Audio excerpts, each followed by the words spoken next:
You're listening to the Greening Out podcast. This show contains profanity, hate for the state, and themes of a libertarian nature. If you are easily offended, please listen to something else. For more, visit greeningoutpodcast.co.uk. Hi, I'm Caity Green. Hi, I'm Dan Green, and welcome back to the Greening Out podcast. So today we have with us on the show Bill Buppert from zerogov.com. We have him back on the show, second time. Thank you very much, Bill, for coming on the show today. Oh, it's my pleasure. I always find it an honor to break bread with my friends, with my Celtic anti-authoritarians across the pond. Is that our identifier? I like That's that, great. Celtic anti-authoritarians. I like that. Well, you know what? I actually think that there's an anti-authoritarian gene among Celts, and I can't say it on air what the usual response would be to being told what to do, but you can pretty much grok what that would be. It starts with an F. Well, let me tell you, Bill, it's funny because we've actually done a bunch of shows recently actually looking at Celtic not totally Celtic history. We've gone a little bit into it, like we actually spoke to someone who practices Ossetru, which is like a kind of like pre-Christian. It's Viking. Yeah, basically. Mm-hmm. And we were talking a lot about black metal music recently, actually, and I wrote a rather lengthy article, so it's funny that you mentioned that, because we've been talking a lot about, like, sort of the Celts and stuff, and I've been reading a lot about... Our household's not like other households, is it, Dan? No, that's the kind of thing we do. Weird. But we wanted to start talking about revolutions for this show, Bill. And I suppose, so I used to be, confession time, hi, my name is Dan, and I used to be a socialist, right? It happened. Hi, my name is Bill, and I used to be a neoconservative. So, then we were just a hairbreadth away in political philosophy. Very close in a Trotskyite fashion, if you want to put it that way. But yeah, so I think it was really easy for me to fall into socialism because when I was younger, I had a lot of I've got an uncle to this day who would describe himself as a Trotskyite communist, and most people, a lot of people I know in Scotland they are socialists, but they don't even know what socialism is. But one of the main things that I think maybe drove me in this kind of direction was when I was a child, we went to Ireland all the time because our family are Irish, but that was mostly Donegal. But then we, up in the north, but then we used to go to Dublin for some holidays, and we get taken to the GPO, the General Post Office, where the 1916 Easter Rising took place. Yes. And we also got taken to Kilmainham Jail. And when you go to Kilmainham Jail, where a lot of the leaders there were executed, they take you to the courtyard where a lot of them were executed and stuff, like Patrick Pearse and people like that, and they actually show you where James Connolly was, even though he was mortally wounded, tied to a chair and shot. And I know, Bill, from a lot of your work, I've listened to you quite a lot, and I know that you have quite an interest in the sort of the whole Irish thing. So that's just a sort of a basic sort of, well, for a start, I think... A background on why you are the way you are. Yeah, that's where I think it came from. And I used to think that violent revolution was a good idea. And I think a lot of it was inspired by the Irish thing. But, Bill, how did you get inspired by the Irish thing? The sort of Irish troubles, and what are your kind of thoughts on violent revolution?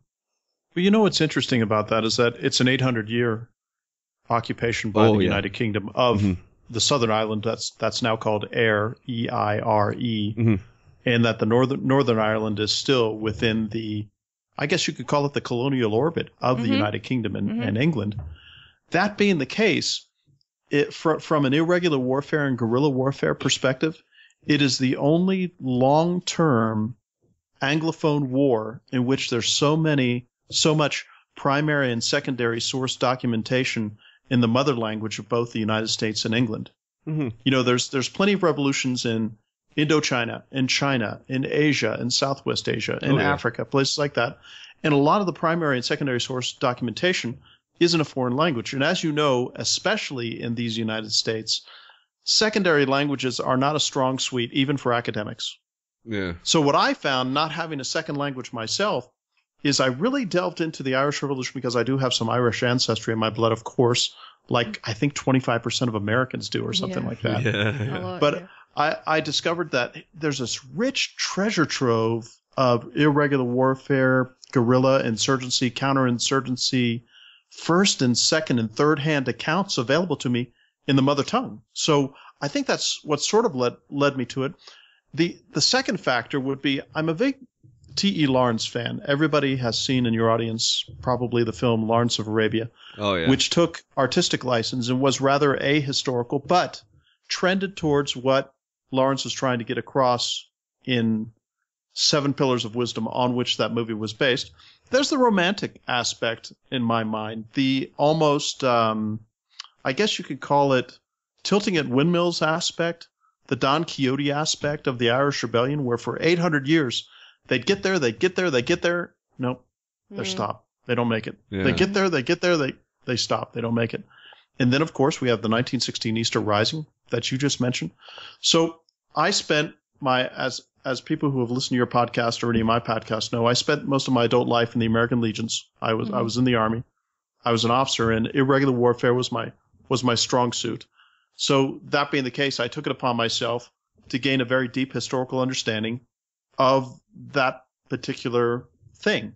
And the Irish Revolution, I'm a student of it because there's so much there to be gleaned, whether it's the fascinating history, the lessons learned, the martial aspects, and it is one of the only successful insurgency conflicts in the West in the last 200 years. Yeah, I know what you mean, like it was kind of, but some people would say that it wasn't successful in a way that Ireland was now partitioned. Well, and here's how I would approach that, and that's a great question, Dan. It shows that you're well read in the subject yourself, is that in 1922, once the Free State, which Michael Collins, a big player in the whole thing, and a man of legendary stature, and a terrific insurgent of the highest water, he goes to the UK, and I think that Churchill's there in the wing somewhere. He goes to London, and he doesn't wrangle independence. He wrangles a Free State semi-commonwealth status for Ireland where they can have their own parliament and they can have all these things. Well, that bifurcates the country of Ireland, the Southern Ireland, into two camps. The first camp is yay for the Free State. The second camp is yay for independence. And that actually turned brother against brother. And then it's brother against brother. Yeah. There's been some great films out there like Michael Collins, again, artistic license, ahistorical. The Wind. Oh, the Wind that shakes the barley, yes. The Wind that shakes the barley. There's some other films, and there's just some terrific reading out there. If I may, I don't want to bore your audience with a list of reading today. I find that I always recommend books during my podcast because books are the best furniture. I always enjoy it when you recommend books, Bill. I enjoy it. What I'm going to do is email you a list if you want to post it to show notes. Would that be okay? Yeah, definitely, that would be awesome. Bill. Thank Absolutely. You. Yeah. Excellent. Let's do that. So I'll do that. But, you know, of course, why do I always recommend books? Because books are the way we're going to get to the bottom of this from our own perspective. If you read one book on a subject, and Mortimer Adler taught me this in How to Read a Book, which seems like a really interesting titled book. But nonetheless, there's 4 levels of reading. The 4th level of reading means that you read 3 to 5 or more books on the same subject, and through your own active reading and intellectual interrogation of the subject, you start to become just as expert at what they're trying to get across as the authors themselves. If you read the footnotes, you read the narratives, and you start to really reflect, because reading doesn't take place until your eyes are off the page. Yeah. And in this respect, when we're considering revolutions and things like this is sort of like a meta-philosophical framework that absorbs so many different, tendons and filaments of the human condition. So many parts of it that come to play in this one huge enterprise. And then if you want to talk about, so that's how I got turned on to the Irish Rebellion and became a student of the Irish Rebellion. And you were talking about violent revolution. Oh yeah, I just wanted to mention a point there. It's funny how you mentioned like reading really takes place when your eyes are off the page. I read a book a while ago, and I've read it twice now, and it was a Henry Hazlitt book, and it was called Thinking as a Science. And he often actually mentioned that about how you should maybe read something, and then why don't you spend like half an hour, even 20 minutes, just thinking Make sure you put that in the show notes. Yeah, that's a really good book. You can actually get it for free on LibriVox.org as an audiobook now, I believe. Excellent. If I could stick on the Irish Revolution for a bit, because I'm really interested in your thoughts, Bill, because I always hear you like kind of alluding to it on shows, but I've not really heard you go into it, and that's something I've been interested in and sort of grown up with. Yeah. In a way as well. And you've got the gorgeous brogue along with your bride to go with it. What does that mean? I've not heard that before. Have you not? Sorry, wait, now you'll understand it. You've got the gorgeous brogue to go with it. Is that better? What? A brogue? B-R-O-G-U-E. I'm going to look that up right now. I'm going to wait for Caity to figure it out. Excuse my ignorance. B-R-O-G. A brogue. That's like a shoe. Well, it could be. No. I'll look up the proper. Sorry. Sounds like an idiot now. On you go, Dan. Violent revolution. Sorry. Run with it. Run with it.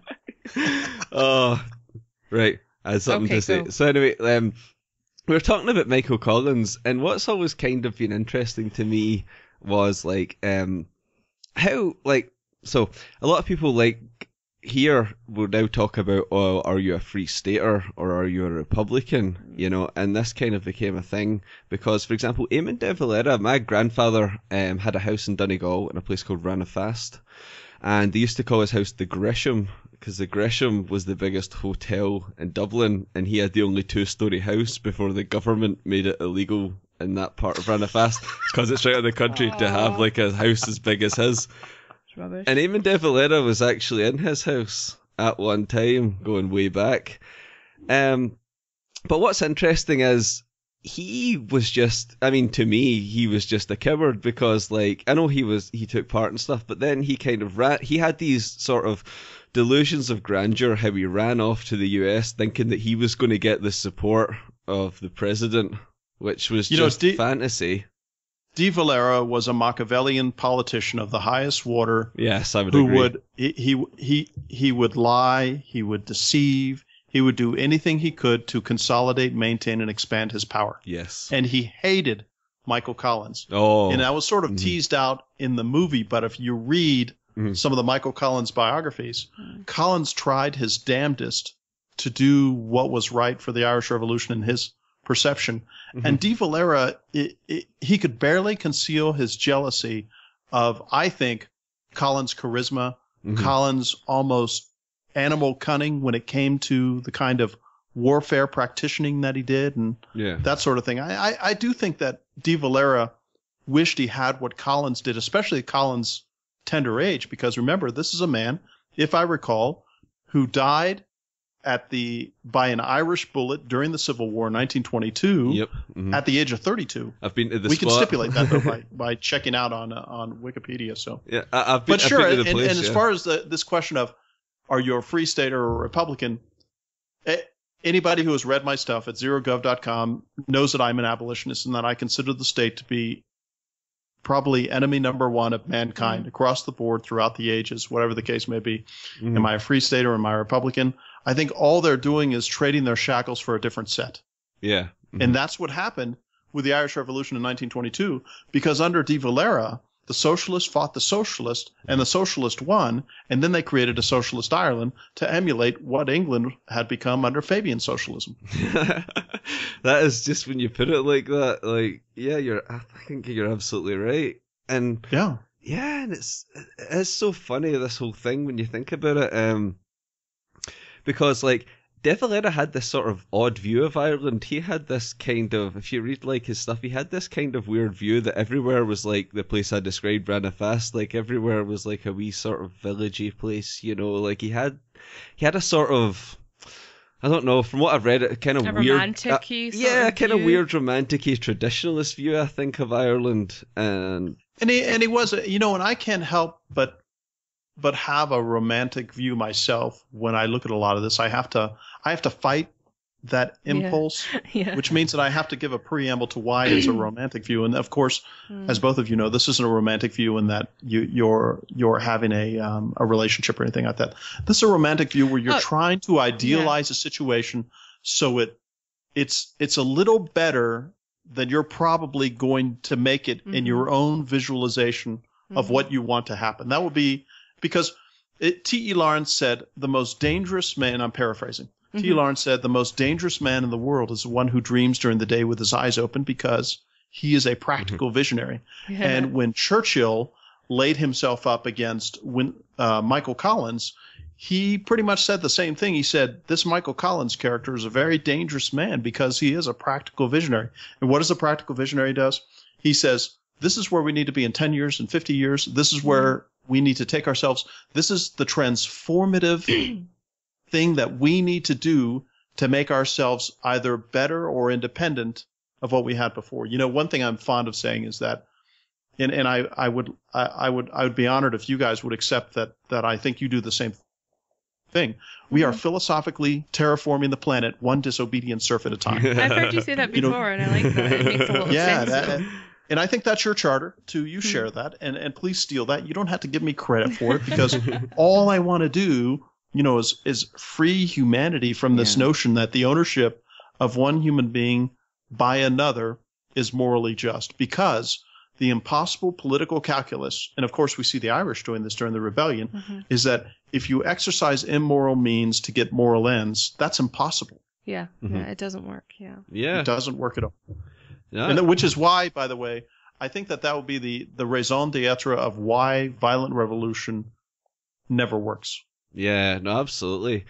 And if we could just stick on just the Irish thing just for a bit, like if we take it to where it ended up, if we think about like the Troubles and what's termed as the Troubles, we could say from about the 60s right up to the 90s, if we want to, like, you sort of put that time frame on it.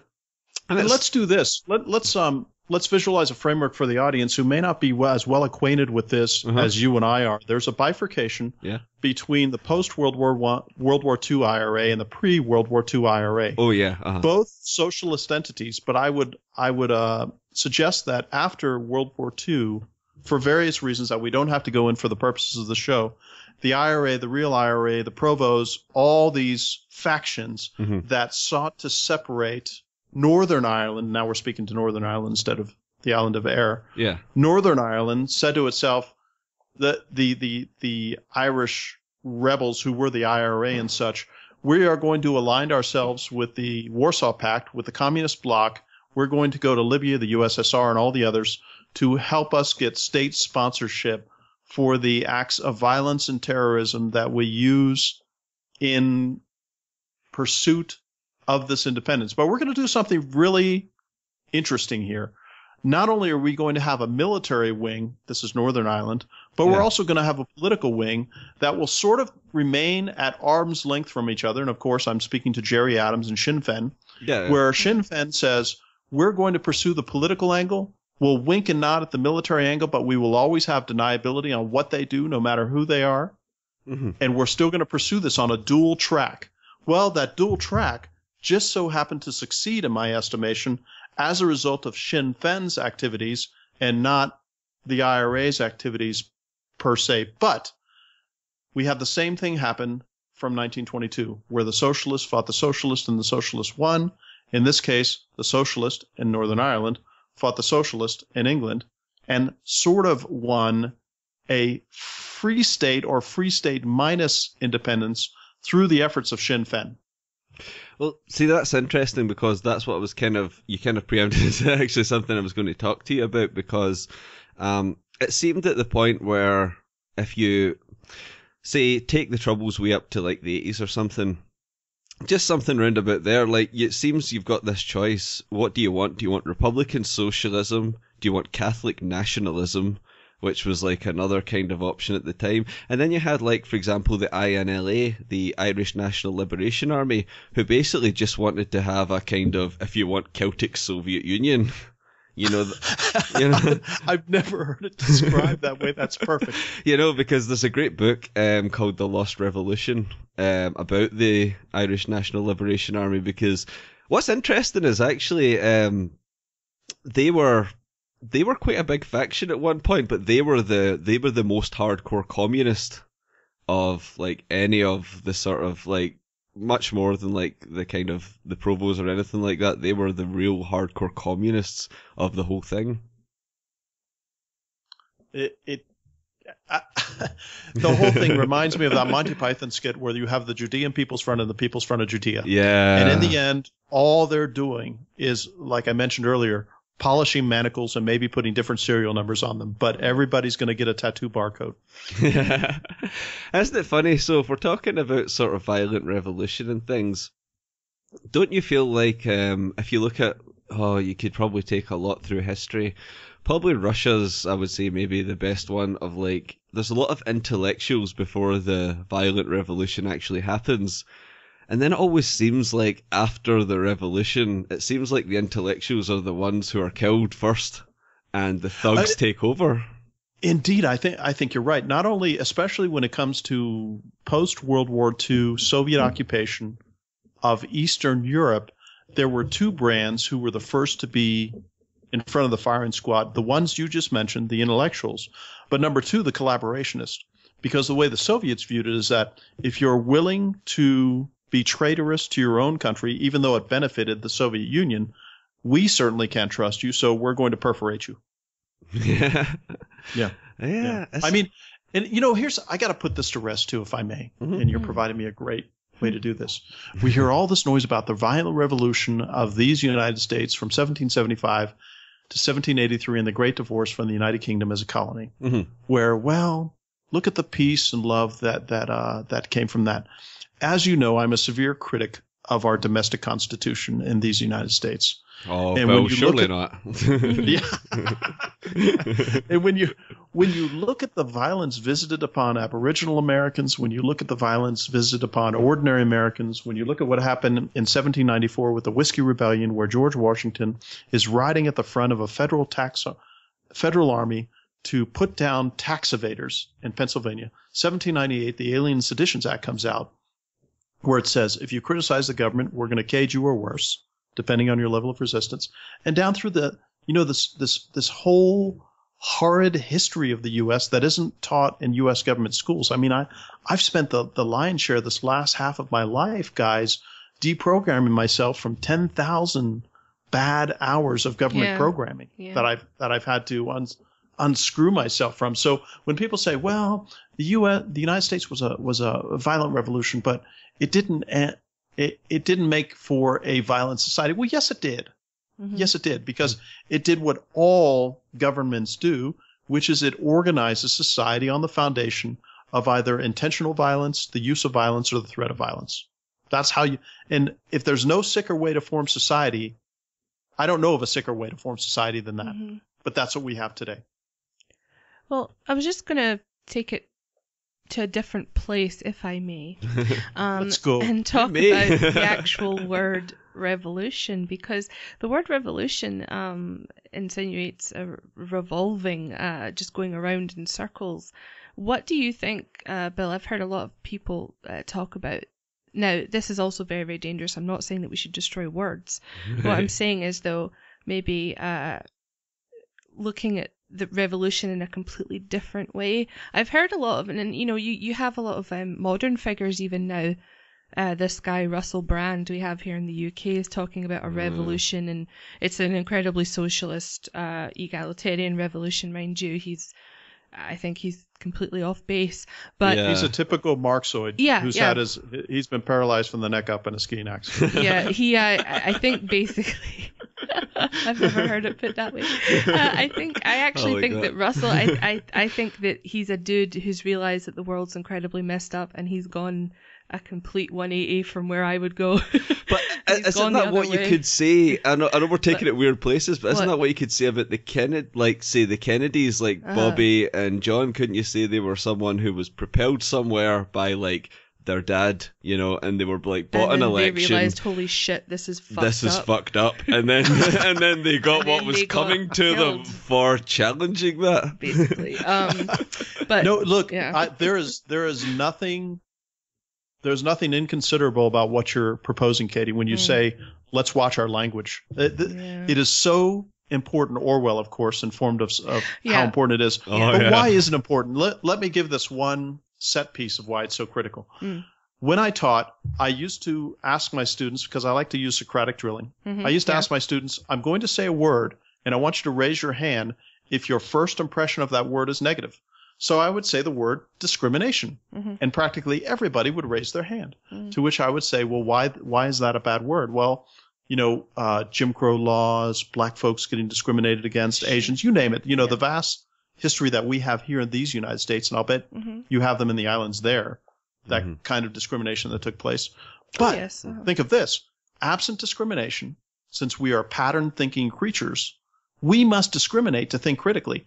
If we don't use discrimination, we can't think straight, period. Yeah. And when I say these United States are, you'll notice that I use those 4 words instead of the United States is. Because if I say kind of exactly, because I say, and what I'm doing is I'm almost people are almost, I guess you could call it, electrically wired to respond in that without even thinking, where it's unconscious, where when you say the United States is, they don't question that assumption.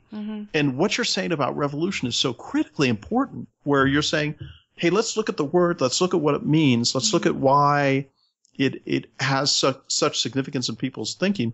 Because, of course, we like to think of ourselves as smart and examined creatures, but we are, to a certain extent, creatures of the language that we're born to. Maybe Malcolm Gladwell talks about this with what he calls the rice paddy civilization. Why do Asians exceed in the aggregate in science and math, for instance, in these United States? One of the reasons they do, he says, is because the nuanced and constant thinking required to keep a rice paddy alive for generations forms that kind of mindset.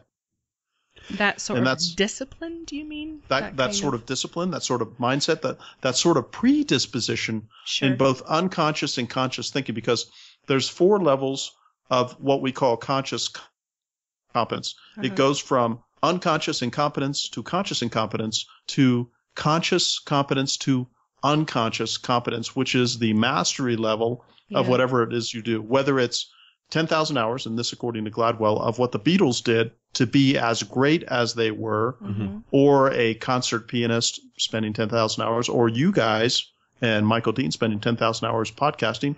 You will be the masters of the podcast universe. So, well, that's in a roundabout fashion, what I'm trying to say is that you're so right when you're saying, let's examine this word revolution. Let's tease it out. Let's see exactly what that means. For instance, I use the word abolition instead of anarchist. The word anarchist makes people fill their pants. Oh, yeah. Because and then if you put capitalists behind that, they get worse. They start, their heads explode because they don't understand, because they associate anarchism unconsciously with collectivism. So that's why, and when I use the term abolition, and again, I urge everybody to use that term. Please, you don't have to give me credit. Just use the term and get that meme out there, because what it basically means that you're opposed to all forms of human slavery, as your great ancestor out there in the United Kingdom, Wilberforce, would tell us is the moral thing to do. Yeah, and that is funny, and it's like sometimes, I know a lot of people have said it before, but I still think it's a good point. Like, it's, because you can tie 2 of these things together. You can say that, like, some people in the US said, well, if we abolish slavery, then who's going to pick the cotton? And then it was the same thing. It's the old story about the Soviet Union. And then it was like, well, if we abolish the government, who's going to make the bread? Isn't that funny? It's something that I posted this past year, where I said that, wait, if you can make me pay for your health care, what stops you from making me pick your cotton? It's the same idea. It's the same principle. Yeah, well, it is kind of, you think about it, and it's so interesting. It's the exact same principle. And that, you know what, that's where the 3 of us have arrived over time as a result of leading examined lives, I think. But as a result of questioning not only authority, but taking it the next step, which is questioning our obedience. Because if it weren't for fear, and if it weren't for the atomistic obedience of individuals, governments couldn't exist. Oh, of course not. Yeah, I agree. It's interesting how you talk about, like, the examined life and stuff, and That is something that I think is so important. You know, we've been enjoying your series on Stoicism on School Sucks with Brett Finot. We'll link that up. That's been great. And that's what's interesting is because I've always sort of lived and examined life because I was brought up sort of Roman Catholic. And again, like I said, this ties in because I was brought up in this kind of Irish family, moved to Scotland kind of milieu, and you know, I can tell you, man, I can't count on my fingers the amount of Irish sympathisers I know. To be fair, I honestly can't, you know, and to one degree or another. And it's so interesting, that kind of thing. It's like, it's so easy here to be a socialist or a communist and have those kind of views because it's kind of what... It's built into you. Yeah, it's what I was around, you know, growing up. And because I examined life and I actually thought about things and I actually took, you know, my brain out of what was just what people around me were telling me was the way forward, you know, when I actually thought about what the great struggle was really, I found it to be something completely different than what I was being told, if you know what I mean, Bill. No, I know exactly what you mean, which is why I refer to socialists and collectivists as slavers. That's basically what they are. They're the modern day slavers. And this whole notion that, well, if I destroy this government and I put another government in place, and if I put the right people there, everything's going to be better. Here's why that isn't the case. Again, speaking to Lord Acton, you know, another one of your confreres there in the United Kingdom, a terrific writer. You know, what he says is he says that power corrupts absolutely. Bill Buppert's corollary to that is that power attracts the corruptible and absolute power attracts even worse. No matter who you put in there, it's going to be bad. There, you know, for every Cincinnatus that we read about in history, the man who was asked to lead the Roman nation, to leave his plow at the farm, lead the Roman nation to victory, and then take over as the supreme leader. Well, once he led them to victory, he went back to his plow. For every Cincinnatus, there's 10,000 politicians and psychopaths and sociopaths who are grasping for the right to rule over others. And once they take that whip in hand, once they get everybody manacled, they're not going to give you the key to open your shackles. Yeah. Well, Bill, what do you think, you know, if we're talking about revolution, and let's switch it over to non-violent revolution for a minute, maybe. Sure. How do you think a modern day revolution could go? Non-violent revolution. Do you think it's more of a mental revolution? Well, I'm going to suspend my disbelief about revolution because of what you said, because you've really set me on a on an inner path now where I'm going to try to find a better word for that. And I thank you for that. I have that effect on men. I make them question their very being. That's excellent. Yes. So I'm thinking that atomistically, it begins with obedience. I wrote an essay that you can find that says question both obedience and authority. And I hear I have a lot of hippie friends, and I hear a lot of them say, yeah, man, we need to question authority. Yeah. Well, yeah, that's great. That's really sexy. And guess what? It's pain-free because you've got no skin in the game whatever to flap your gums and say, yeah, this is wrong, that's wrong. And I do my share of gum flapping by writing and speaking and things like that. But what it all comes down to, if we want to change everything for the positive, it all comes down to withdrawing your consent and advancing your refusal. There's a scene in Michael Collins in which Liam Neeson, the great collectivist and gun grabber, playing Michael Collins, he says, they can send us to the Somme, and I'm paraphrasing. They can send us to the Somme, and they can arrest us, and they can even shoot us. But what they won't have is our consent. And what they will have is our refusal. It's a fantastic speech. But imagine if you get a critical mass of people who say, you know what? You can jail me, you can do whatever it takes, but sort of like Gandhi's Satyagraha campaign, we're simply not going to comply. Yeah. We're not going to obey. I think that's where one of the true revolutions begins. Excuse me for using that word, Caity, but we'll find it better when you and I. Just to be clear, I don't really have a direct problem with the word. I'm very hyper aware of what the connotations of it are, and I think it's critically important to bring it up. And the other thing, of course, is once we get that critical mass of people, then what do they do? Well, I think there's nothing easy about this because, as Thomas Jefferson said, slavery is a fairly better dangerous freedom than peaceful slavery, because slavery, if you watch Larkin Rose's 11-minute video presentation called The Jones Plantation, he does a brilliant job. Put that in the show notes if you don't mind. He does this brilliant job of articulating why, if you vote and if you participate in any political system, I repeat, any political system, you are assigning to them ownership papers and a title to your life. And that once you do that, they won't stop. They won't stop at anything in telling you what to do and assessing penalties for you moving a little bit to the left or a little bit to the right of what they want to do, or worse yet, refusing to do what they want you to do. But in my mind, for all the tens of thousands of books that have been written about violent revolution, peaceful revolution, all of that, it could be distilled to one thing, which is refusal, which is withdrawing your consent and advancing your refusal. If we did those things, if we took Thoreau for what he meant, if we took Wilberforce and advanced his argument into the 21st century, we could be there. Now, is this idealistic? Will this happen before I assume room temperature and turn to dust? I don't know, but it's a job of myself and fellow abolitionists like you guys, and the terrific job you do with your podcasting series of planting this seed bed. Is it going to happen in our lifetime? Maybe not, but we owe it to our children. We owe it to our grandchildren. Yeah. We have to try, and we may not succeed in this lifetime, but once we've shuffled off the mortal coil and crossed the river Styx, maybe our ideas have stuck with somebody. So that's, if there's any reason for us to flap our gums about this stuff, that's it.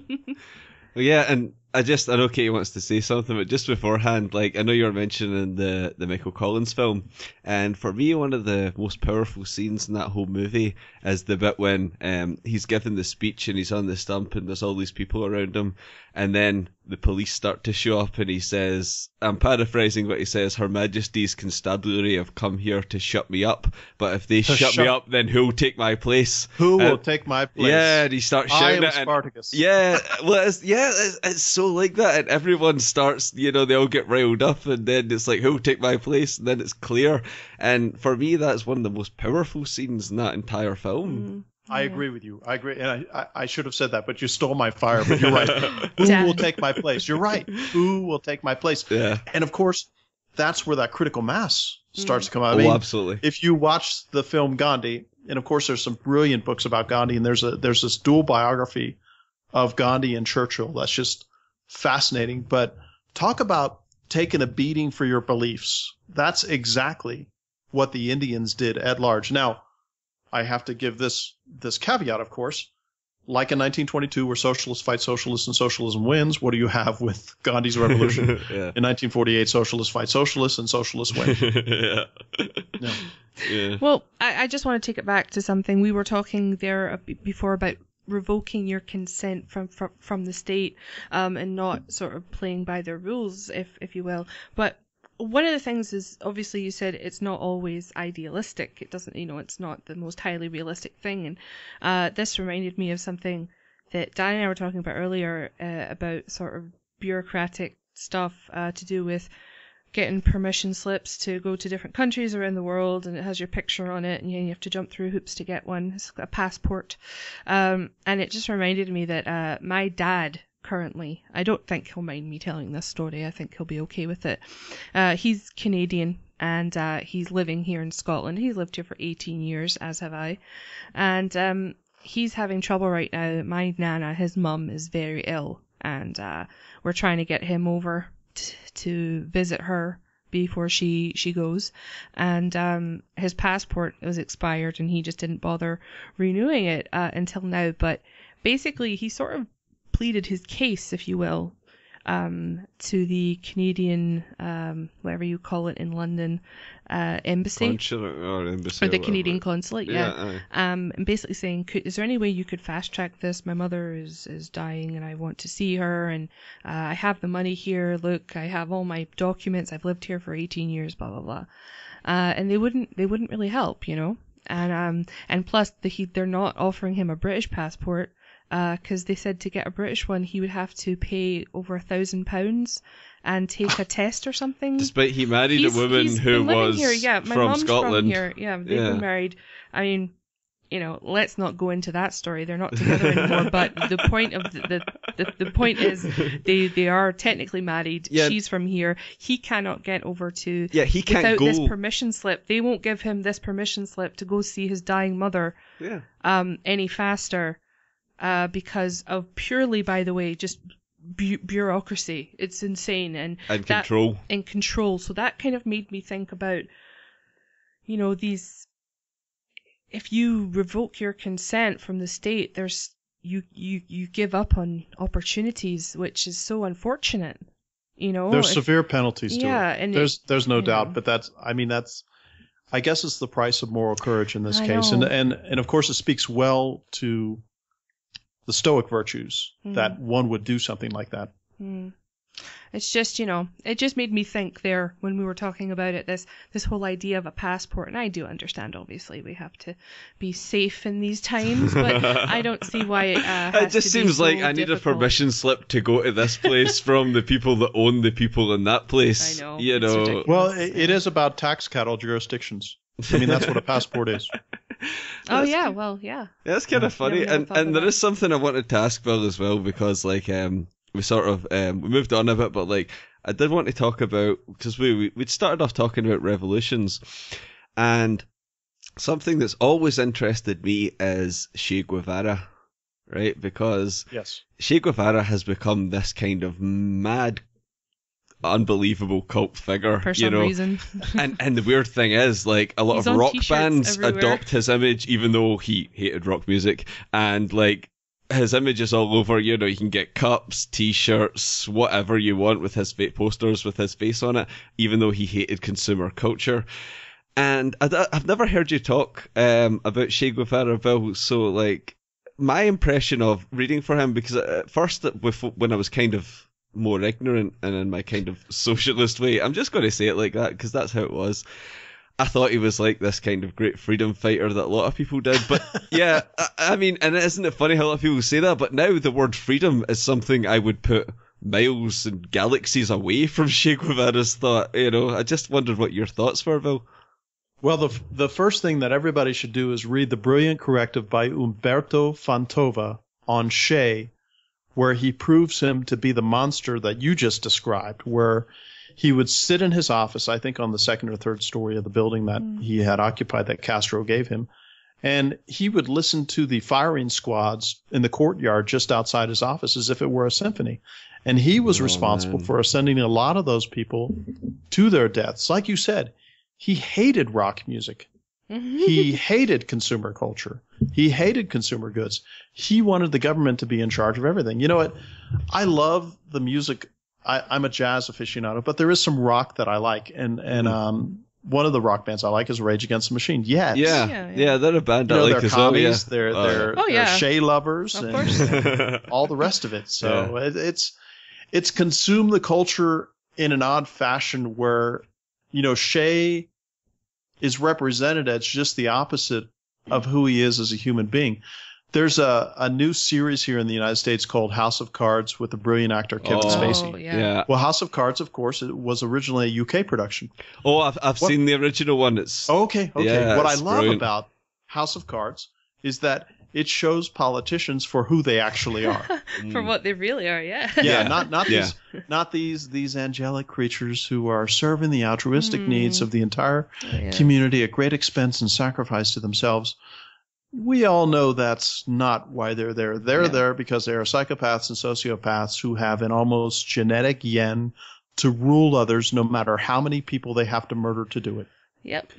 And that is always true. And like you say, House of Cards, and I always remember in the British one, spoiler alert, the British one came out in the 90s, so I don't care. You should have seen it by now. It's on Netflix. Oh, there you go. Right, but there's a bit when, he's in the British one when he's close to the reporter, kind of in the same way in a little bit as the American ones. I've seen both, but he just throws her off the roof of like the House of Commons. He's like up there and he asks her, goes, and he just literally throws her off the roof, and then it's like, oh, it was an accident, that was terrible. But what I thought about that and just that little scene with that one person doing it is you could expand that out, and technically in a way they're throwing us all off the roof, if you know what I mean, Bill. Well, they certainly are, like this latest terrible tragedy in Paris. Yeah. Yes, geez, it's awful, but why did that happen? I think a large reason why that happened is the same reason why you're going to see it in the UK in increasing fashion and stuff like that, is that the West can't mind its own business in the Middle East. Oh, yeah. I am not a Muslim. I have Muslim family members. I am not a religionist. But I know that if Muslims, 1.6 billion religious adherents, wish to practice their religion, and you wish to say that that entire religion must be demonized for the military-industrial complex and other ambitions in the West, well, Newton's third law is pretty ironclad, which is that for every action, what are you going to get? A consequence. A reaction. Exactly. I know, I'm like, a consequence. A reaction. Same principle. Yeah. No, I just think, it's really awful, and I'm scared of where this is going now. Because now, with this thing in Paris, there's now a lot of very angry people who aren't sure exactly why they're angry. But although I will say something, I know that's dangerous in a way where you could, I know what you mean, you could have like violence that's unnecessary against people who don't deserve it. As a reaction, yeah. Well, and if I recall reading in the news, and usually I wait a fortnight to read the news on stuff like this till the dust settles, and a more clear picture comes out. But nonetheless, apparently there was in the kosher supermarket, there was a Muslim worker. I've read the story. Okay, who apparently hid 12 of the hostages from harm to keep them from being harmed during the crisis. Now, what does that tell you? It tells you, wait for it, Muslims are atomistic. Some Muslims are violent and some Muslims aren't. Isn't that shocking? Amazing? That's amazing. Shocking. Yeah, it's like when people say all anarchists are socialist. Well, I know. No. Dan and Caity and Bill would prove the other. Well, exactly. That's not it. Oh yeah, no, of course. Yeah, and if we talk about, because we've talked about this a little bit, anarcho-communism on our podcast lately, because there's been these people in Bristol down in England who have been like, they say, oh, we're anarchists, and they've been like causing trouble. They've been causing trouble, rioting, and and we don't want to say who they are because we're not going to give them more. They're just craving attention. Basically, sure. but they are calling themselves anarchists, and that really puts a damper on it because if I say to somebody like my mum, for example, I'm an anarchist, she nearly weeps. And she's sad for it, and I go, no, this is a good thing. It's okay, because isn't it what we said on the show, how we distance ourselves from them, and we actually invoked a Murray Rothbard article where through using what a brilliant post. Through using his own mind and also the work previously of von Mises, he showed how if you're an anarcho-communist, if you actually go by that way, everyone would starve. And one of the quotes, Murray Rothbard, sometimes you read Rothbard and you can tell him getting angrier as he goes on, and he said something like, I'm paraphrasing, but it'll be hard to be like in solidarity when you're starving to death. Which is for the first time I started reading Rothbard's Toward a New Liberty. Oh, his 4-volume history of the North American continent. Wow, it's just every time Rothbard has been such a signature influence on my philosophical and moral development. That probably one of the primary ones. And I can't emphasize Rothbard enough as required reading. And Man, Economy and State is a great one to get to, but it's not an easy entry drug into our belief system. Sort of like Human Action by von Mises. Yeah. Very philosophically thick and hard to get to, but there's a variety of smaller tomes that Rothbard penned that are quite effective. Yeah. Oh, absolutely. And there's loads. I can even think of Anatomy of the State. Yeah. Yeah, for one, that's quite short and for anybody who's listening who might be kind of like myself, I'm not big brainiac or anything. I kind of taken things a little bit at a time, but that's purely because I have to. But for anybody listening who might be like, well, I don't maybe have time to read all these books, LibriVox, we mentioned it earlier. Even the Mises Institute. Yeah, you get a lot of brilliant audiobooks for good free. Quality audiobooks. The majority of anarchist literature that I've read including my absolute favorite, Emma Goldman, I know she's a socialist. But me and Dan have this back and forth sometimes. No, but I think Emma Goldman's. I don't know if you're familiar, Bill, but with Emma Goldman's Anarchism and other essays, I think it's a really good selection of thought. Yeah, I like it, and that that helped to sort of start off shaping my views. So if anybody is thinking I don't have the time, definitely check out audiobooks and stuff, because they're great too. And really I think that's a great idea, and I'll certainly challenge myself with oppositional opinions. There's no doubt about it. And I even find friends on the left, like Alexander Cockburn, like Hitchens. Mm-hmm, yeah. Oh yeah, Hitchens, there's a Peter Hitchens and a Christopher Hitchens. Christopher Hitchens, I think he assumed room temperature. Them being in England, being brought up in England, we're familiar with both of them. Yeah. Okay. So, and I agree with everything they say? No. Are they thought provoking? No doubt in my mind. Gore Vidal, who would consider himself a socialist and be proud of it, probably one of the most articulate figures in the 20th century, and his fiction novels, his American Chronicle series, which included Burr and Lincoln, are better by far than most of the nonfiction history that you'll find in American schools about American history. So isn't that funny? So I'm always looking for oppositional voices, and I do have oppositional defiance disorder. It is a syndrome that I suffer from. Yes, we were actually talking about that. I didn't know what it was until we were talking. I actually saw something you tweeted. I saw something you tweeted, Bill, and wasn't it? It was something like that people that disagree with you have, what was it, liberty deficient disorder? Was that what it was? That's right. Oh, they have liberty deficit disorder. Oh, they have LDD. That's a shame. Everybody I know has that. Everyone, apart from that. It's funny because you can just turn it right around. I know. You can make up anything these days. I work in pharmacy, and I see different drugs coming in all the time, and they make up these new things. They do. Oh, Katie, I want to ask you a quick question, if I may. Going back to what you said a couple of minutes ago, where you say to your ma, yeah, you say to her, and she gets weepy. I thought that was so poetic when you said that. You say to her, "I'm an anarchist," and she gets sad about that.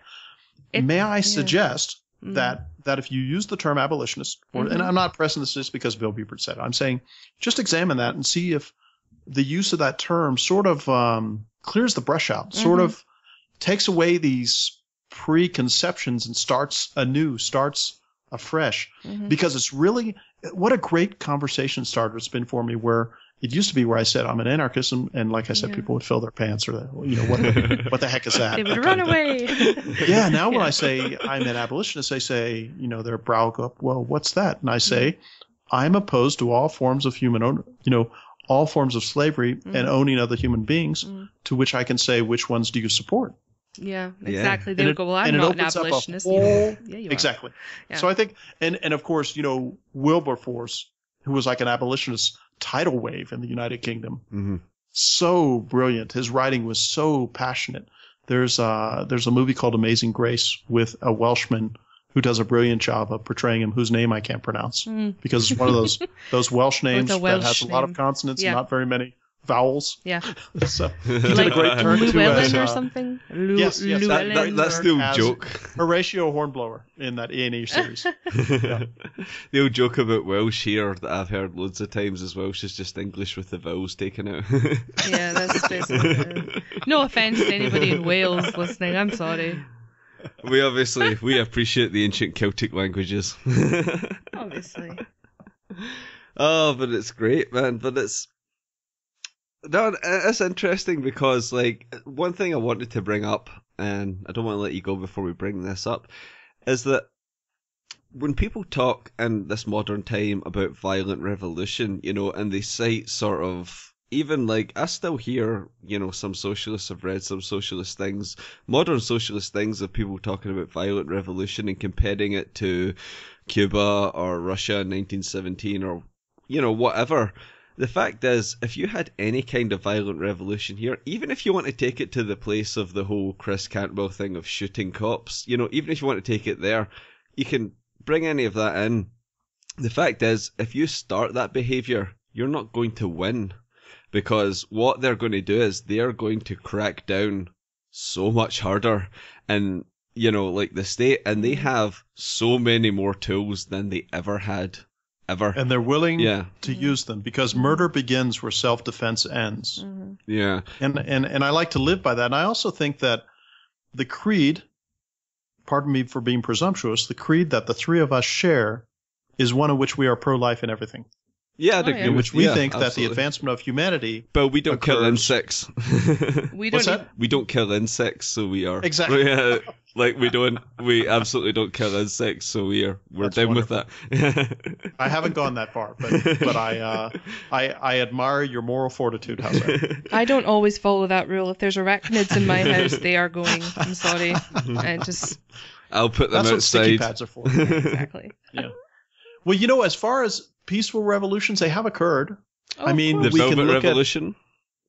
at the Velvet Revolution. Mm-hmm. You can look at the Bulldozer Revolution against Slobodan Milosevic, where he stepped down. You can look at the Rose Revolution in Georgia, the Orange Revolution in the Ukraine, the Cedar Revolution in Lebanon, the Velvet one that you mentioned, the Czech-Slovak peaceful divorce, which I think deserves much more study than it gets. Mm-hmm. The Singing Revolution in the Baltic states. Oh, yeah. What happened when parts of Eastern Europe fell away from the Warsaw Bloc from 89 to 91.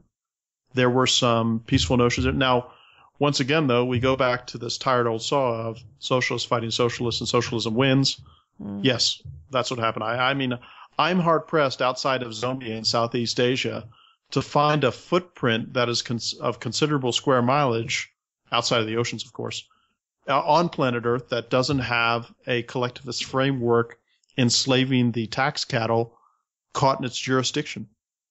Yeah, and that is such a shame, isn't it, Bill? But I think, in a way, I'm really not gloomy at all. I know a lot of old communists who are depressed that, there's not communism in their lifetime, Oh, yeah. Do you know what I mean? And, they call this capitalism, and you're like, seriously, you've even got, a whole national health service here. Are you joking? And they're still bothered.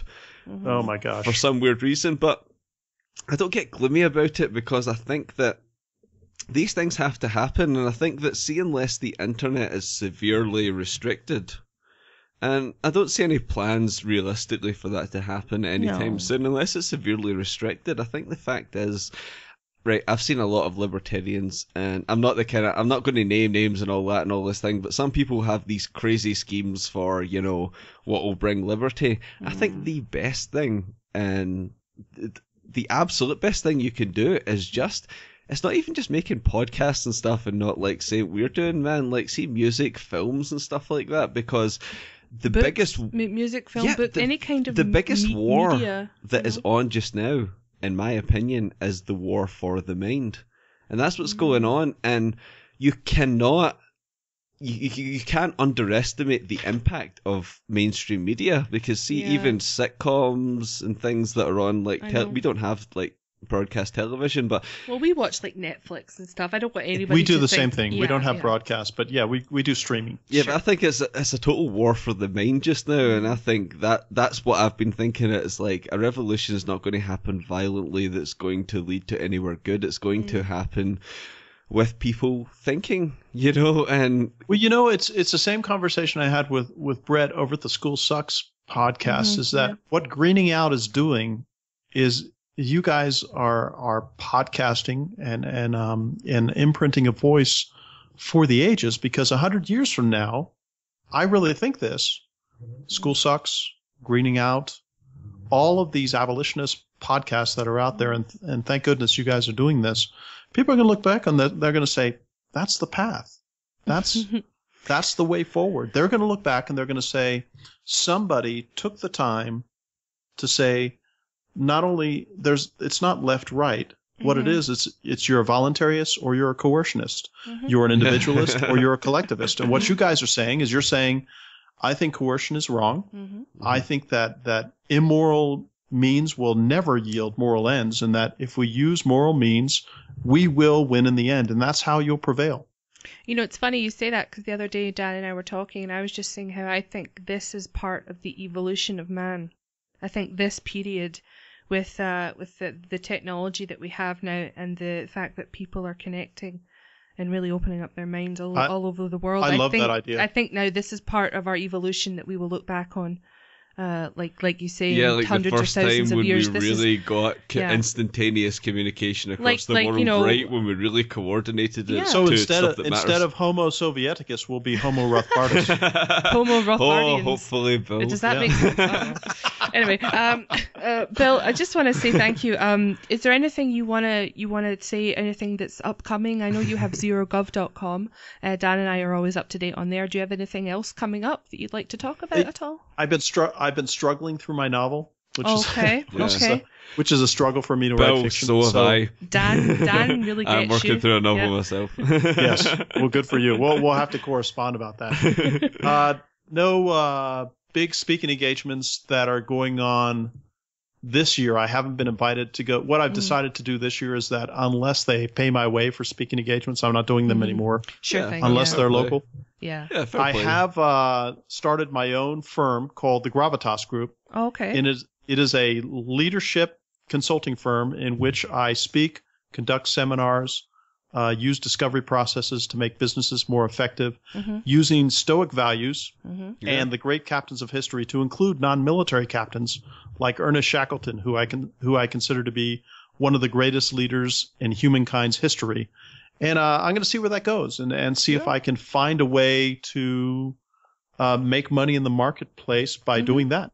So that's the big thing for me in 2015. Awesome. Yeah, the market will decide, Bill. Well, there you go. Markets. I know you believe in the market as we do. So I do. To keep up with Bill Buppert, go to zerogov.com. Dan, you're looking at me like you want to say something else before I do that. The Freedom Fiends as well. Yes, of course you can hear Bill. A lot of. I stop my nocturnal visitations there because I'm getting long in the tooth where staying up till 1 or 2 in the morning is just too much for me because I have a biorhythm in which around 10 o'clock in the evening I'm ready to get some shut eye. You're ready. No, I totally get that. Yeah. No, I understand that as well. I think I'm sort of at a point. I am actually a total nighthawk, but I can't do it lately. It's interesting you say that. I kind of learned through meditation to listen to my body.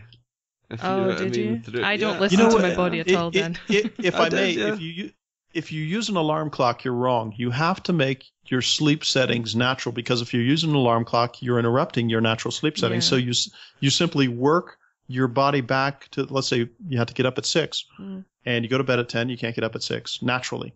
Go to bed at 9:30. If you get up at 6 naturally, you've established what your natural rhythm is because alarm clocks are they're of the devil.